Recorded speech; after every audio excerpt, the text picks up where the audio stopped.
आज हम बात करने वाले हैं डाइटिंग मेथड की जो आपके लिए सिक्स्थ प्लेस पे इंपॉर्टेंस रखता है when you are going through your dieting phase. तो इतना भी इंपॉर्टेंस नहीं रखती ये चीज़ कि आप किस टाइप का डाइटिंग मेथड यूज़ करते हो। और डाइटिंग मेथड से मेरे कहने का मतलब है आप लो कार्ब डाइट करना चाहते हैं, कीटो डाइट करना चाहते हैं, इंटरमीडिएट फास्टिंग डाइट करना चाहते हैं, या आप कुछ और टाइप की डाइट फॉलो करना चाहते हैं, ग्लूकोनियोजेनेसिस। तो अप्रोचेस बहुत सारी है, लेकिन एनर्जी बैलेंस सबका बेसिस है, उसके बेसिस पे ही सारी चीज़ें काम करती है, भले ही वो किसी भी टाइप की डाइट हो। तो अब यहाँ पे इसको इंपॉर्टेंस देने का मेरा मकसद ये था कि आप एक बार मैक्रोन्यूट्रिएंट माइक्रोन्यूट्रिएंट का सेटअप समझ जाएंगे और क्वालिटी समझ जाएंगे, तो अब यहाँ पे डिसीजन लेने की बात आती है कि आपको करनी कौन सी डाइट है। तो अब आपके ऊपर डिपेंड करता है कि आपको डाइट कौन सी करनी है। देखो, अब इंटरमीडिएट फास्टिंग किन के लिए अच्छी रहेगी? जो कॉलेज जाते हैं, जो स्कूल जाते हैं, जिनको सुबह से लेके शाम तक, सुबह से लेके दिन तक खाना नहीं मिलता है, या नहीं भी खाएंगे तो भी चलता है, because they are busy, they don't need to eat food सुबह से लेके दिन तक। तो वो लोग इंटरमीडिएट फास्टिंग कर सकते हैं। अगर आप पूरे दिन घर पर रहते हैं, वर्क फ्रॉम होम करते हैं, तो इंटरमीडिएट फास्टिंग आपके लिए ऑलमोस्ट इम्पॉसिबल है। इंटरमीडिएट फास्टिंग कोई जादू नहीं है, ये भी काम कैलोरिक डेफिसिट पे ही करेगा या कैलोरिक सरप्लस पे ही करेगी ये डाइट, लेकिन लोग यूजुअली इसको इंटरमीडिएट फास्टिंग को कैलोरिक डेफिसिट करते टाइम यूज करते हैं। तो अब इंटरमीडिएट फास्टिंग का मतलब होता क्या है? इंटरमीडिएट फास्टिंग का मतलब होता है कि आप एक विंडो के अंदर ही खाना खाएंगे, जो भी आपकी प्रोटीन, कार्ब्स और फैट की रिक्वायरमेंट है या बाकी सारे माइक्रोन्यूट्रिएंट्स की रिक्वायरमेंट है, वो आप एक पर्टिकुलर विंडो के अंदर ही खाएंगे, बाकी पूरे टाइम आप फास्टिंग करेंगे। अब डिपेंड करता है कि आप 4 घंटे की विंडो खाने के लिए रखना चाहते हैं, 8 घंटे की विंडो रखना चाहते हैं, वो आपके ऊपर है कि आपको कितनी स्ट्रिक्ट विंडो रखनी है, कि आप 4 घंटे के अंदर ही खाएंगे या आप 8 घंटे के अंदर ही खाएंगे, वो आपके ऊपर डिपेंड करता है। रिजल्ट्स पे कोई फर्क नहीं पड़ता है, स्टडीज़ और सब कुछ जो डेटा अवेलेबल है वो मैं डिस्क्रिप्शन में नीचे लिख दूंगा।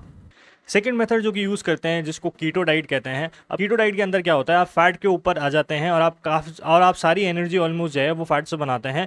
तो अब ये डाइट करनी कैसे होती है? अब इसमें होता है आपका कार्बोहाइड्रेट 50 ग्राम से कम।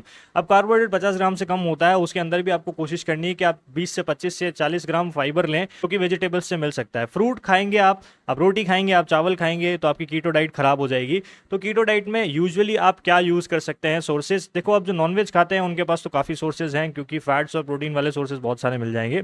लेकिन जो वेजिटेरियन लोग हैं उनके पास मलाई पनीर के अलावा और कोई ऑप्शन नहीं है। जो लोग अंडे खाते हैं उनके पास भी ऑप्शन है, लेकिन जो वेजिटेरियन लोग हैं उनके पास ज़्यादा ऑप्शंस नहीं है, बट वो भी कीटो डाइट फॉलो कर सकते हैं। अब लो कार्ब डाइट की तरफ भी थोड़ा सा नज़र डाल देते हैं। देखो, इंडिया में रह के लो कार्ब डाइट करना थोड़ा सा मुश्किल है, इसलिए मैं लोगों को कीटो भी मना करता हूँ, कीटो नहीं करनी है। मेरा एक ही रीज़न होता है कि भारत में हम बचपन से लेके अभी तक कार्ब्स पे ही जिए हैं और कार्बोहाइड्रेट पे ही जिए हुए हैं, तो एकदम से कार्ब्स छोड़ना और अवॉइड करना, मिठाई अवॉइड करना, रोटियां अवॉइड करना, चावल इम्पॉसिबल है। अगर आप बॉडी बिल्डर हैं और आप डेडिकेटेड हैं बहुत ज़्यादा, तो अवॉइड कर सकते हैं, बट मेरे हिसाब से उसके अलावा आपके लिए कीटो डाइट और लो कार्ब डाइट बिल्कुल भी नहीं है। लो कार्ब डाइट से मुझे दिक्कत ये है कि ग्लाइकोजन स्टोर्स जो आपके डिप्लीट होते हैं जब आप वर्कआउट करते हैं या एक्सरसाइज करते हैं, वो आपके रिप्लेनिश होने में टाइम बहुत लग जाएगा, क्योंकि आप डायरेक्ट कार्बोहाइड्रेट खाते हैं तो वो सबसे फास्ट कन्वर्ट होता है ग्लाइकोजन में। तो अब डिफरेंस क्या आ जाएगा? अगर आप high protein low carb diet रखते हैं और डिसेंट फैट रखते हैं, तो वो प्रोटीन जो एक्स्ट्रा है वो ग्लूकोनियोजेनेसिस के थ्रू कर सकता है कन्वर्ट प्रोटीन को कार्बोहाइड्रेट में, लेकिन उस प्रोसेस को स्टार्ट होने में भी थोड़ा टाइम लगता है। तो मेरे हिसाब से आपको ग्लूकोनियोजेनेसिस भी नहीं करनी चाहिए डाइट, क्योंकि बहुत ज़्यादा महंगा पड़ेगा ये आपको। और लो कार्ब तो बिल्कुल करने का सेंस नहीं है, because low carb high carb का कोई फर्क नहीं पड़ता है। तो अब मेरे ओपिनियन में सबसे अच्छी, सबसे बढ़िया डाइट कौन सी है?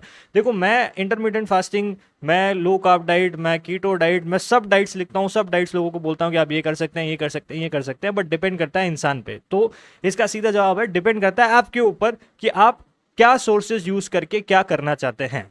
तो आपने मान लो वेट कम करने का डिसीजन लिया, आपने सोच लिया मैं तो कीटो ही करूंगा भाई, उसके हिसाब से आपने डाइट बनानी है, मैक्रोन्यूट्रिएंट्स का सेटअप चेंज करना है, और उसके बाद आपको सोर्सेज सेलेक्ट करने हैं, जो कि मैंने पिछले वीडियो में बताया था, यहाँ पे आ रही होगी, उस वीडियो में जाके आप सोर्सेज सेलेक्ट कर सकते हैं। उसमें डिस्क्रिप्शन में आपको लिंक मिल जाएगा पूरा PDF का। उसके बाद आप जो मर्जी चाहे डिसाइड कर सकते हैं, बट मैं पर्सनली ज़्यादातर लोगों को रिकमेंड करता हूँ फ्लेक्सिबल डाइटिंग। अब फ्लेक्सिबल डाइटिंग का मतलब क्या होता है? फ्लेक्सिबल डाइटिंग का मतलब ये है कि आपने प्रोटीन कार्ब्स फैट का रेशियो निकाल लिया, सबसे पहली प्रायोरिटी दी प्रोटीन को, सेकंड प्रायोरिटी दी फैट्स को, बची हुई कार्बोहाइड्रेट को दी। तो अब बची हुई जो कार्बोहाइड्रेट को आप दे रहे हो प्रायोरिटी लास्ट में, उसमें 250 से 300 ग्राम कार्ब्स भी आ जाते हैं, जो कि लो कार्ब बिल्कुल भी नहीं कह सकते, लेकिन रिजल्ट आपको अच्छे ही मिलेंगे। अनटिल एंड अनलेस आप कैलोरिक डेफिसिट में हो, आपको वेट लॉस हो गई होगा, आपको फैट लॉस हो गई होगा। डिपेंड करता है कि आप प्रोटीन कितना रखते हैं, इसलिए मैंने दोनों चीज़ इसलिए बोली, वेट लॉस फैट लॉस, इस चीज़ पे डिपेंड करता है कि आप प्रोटीन कितना लेंगे और वेट कितना उठाएंगे, कि आपका फैट लॉस होगा या आपका वेट लॉस होगा। मैं ये चीज़ का एडवोकेट हूँ कि फ्लेक्सिबल होनी चाहिए डाइटिंग थोड़ी, क्योंकि 3-4 दिन आपने नहीं खाया, एक दिन थोड़ा सा खा लिया, फिर 5-6 दिन नहीं खाया, आपने ढंग से डाइट करी, इसी से लॉन्ग टर्म रिजल्ट आएंगे, क्योंकि मेंटली इंसान परेशान हो जाता है कोई रिस्ट्रिक्टिव बहुत ज़्यादा डाइट करता है। तो फ्लेक्सिबल डाइटिंग मेरे ओपिनियन में सबसे बेस्ट अप्रोच रह सकती है। आपका पर्सनल फाइनेंशियल स्टेटस कैसा है उस पर भी डिपेंड करता है कि आप किस टाइप की डाइट फॉलो करना चाहेंगे। आप वे प्रोटीन लेना चाहेंगे, नहीं चाहेंगे, आप हाई प्रोटीन वाली डाइट अफोर्ड कर सकते हैं, नहीं कर सकते। और बाकी चीज़ें भी हैं कि आप वेजिटेरियन हैं, नॉन वेजिटेरियन है, आपको रोटी खाना पसंद है नहीं है, आप लैक्टोज इंटॉलरेंट हैं या नहीं है, तो बहुत सारी चीज़ें इसमें इंक्लूड हो जाता है। ये जो टॉपिक है, ये टॉपिक मैं ऐसे डिस्कस करने का मेरा मन नहीं था, सीरीज़ के अंदर मैंने डाल दिया ऐसी, बट मैं फ्यूचर में बनाऊंगा ज़रूर कि सारी डाइट्स में डिफरेंसेस क्या है, कौन क्या कर सकता है। तो 8 या 10 डाइट मेरे दिमाग में कुछ है, तो वो सीरीज़ हम बाद में बिल्कुल बनाएंगे और बिल्कुल डालेंगे इस चैनल पे।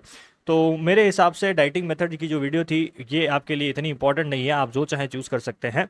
सो आई होप आपको वीडियो समझ आई होगी। आपको जो चूज़ करना है डाइटिंग मेथड कर लिए, लेकिन सबसे इंपॉर्टेंट है सस्टेनेबिलिटी।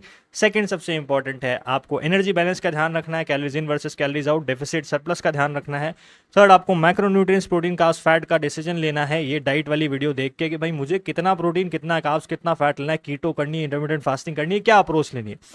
फोर्थ आपके लिए इंपॉर्टेंट है माइक्रोन्यूट्रिएंट्स, क्योंकि आपको डेफिशिएंसी होगी या नहीं होगी। क्वालिटी ऑफ फूड देखना फिफ्थ, और सिक्स्थ वीडियो ये है। इसके आगे की कहानी अब हम नेक्स्ट वीडियो में कंटिन्यू करेंगे। Thank you for watching, have a nice day, I hope you like the video, bye bye.